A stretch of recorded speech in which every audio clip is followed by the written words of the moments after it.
गौरव भाटिया होंगे वो बीजेपी का पक्ष रखेंगे, राजीव त्यागी कांग्रेस का पक्ष रखेंगे, major general retired Vishambar Dayal हमारे साथ हैं, रक्षा विशेषज्ञ हैं, सुशांत सरीन हैं, सामरिक मामलों के जानकार, गुरजीत सिंह साहब हमारे साथ हैं, पूर्व भारतीय राजदूत हैं। आप सबका स्वागत है दंगल में। लेकिन चर्चा शुरू करें उसके पहले हम आपको बता दें, मेरी सहयोगी श्वेता सिंह पहुंच चुकी हैं इस समय लद्दाख LAC में, जहां अब भी तनाव बरकरार है। ग्राउंड रिपोर्ट श्वेता लद्दाख से देंगी। सबसे पहले श्वेता,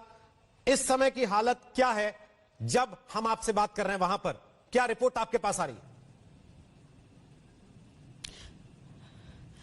रोहित, अब से कुछ ही देर पहले की बात है जब यहां से जो हमारे शहीद हुए हैं सैनिक, उनमें से कुछ की बॉडीज को यहां से जब ले जाया जा रहा था, उनके पार्थिव शरीर को ले जाया जा रहा था, यहां पर जो स्थानीय लोग हैं वो यहां पर भारत माता की जय के नारे लगा रहे थे। वाकई जितना हृदय विदारक वो दृश्य है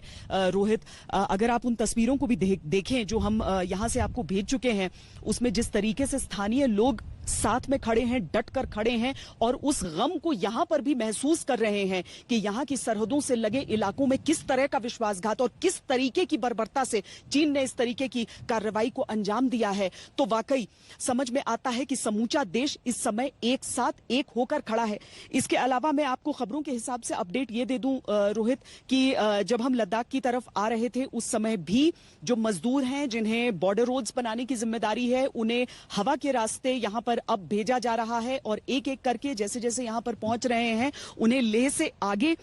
उन सीमावर्ती इलाकों में भेजा जा रहा है, ताकि जो इंफ्रास्ट्रक्चर का जो काम चल रहा है वो किसी भी तरीके से रुके नहीं। चीन जिस पर दबाव बनाने की कोशिश कर रहा है वो किसी भी तरीके से एक पल के लिए भी देरी उसमें नहीं हो, और जो यहां पर शहर के जो ट्रक्स थे उन्हें भी जरूरी साजो सामान के साथ आगे की ओर रवाना किया जा रहा है। स्थानीय लोग और साथ में यहां पर सेना सब मिलकर डटे हुए हैं उस एक हमारे दुश्मन से लड़ने के लिए। रोहित, श्वेता, आप तो पहले भी वहां गई हैं, अचानक गलवान पर चीन का दावा ठोक देना, इसका मतलब क्या है? देखिए, सीधे तौर पर अगर हम पूरे अक्सई चीन के इलाके को ही देख लें और याद करें 1959 की उस समय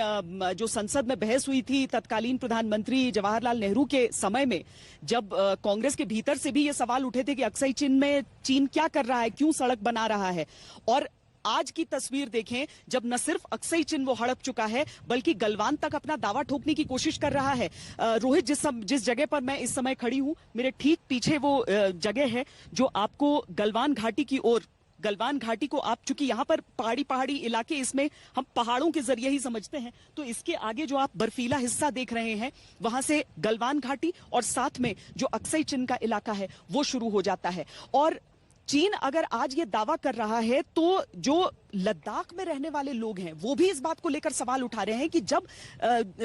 गलवान रसूल नाम के एक व्यक्ति जो कि हिंदुस्तानी है उसके नाम पर उस घाटी का हिस्सा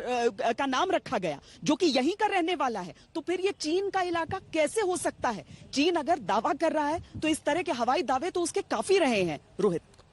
बहुत बहुत शुक्रिया श्वेता सिंह, फिलहाल लद्दाख से ये तस्वीर दिखाने के लिए, वहां से ग्राउंड रिपोर्ट बताने के लिए, और इतिहास का भी जिक्र आपने कर दिया कि किन परिस्थितियों में अक्सई चीन पर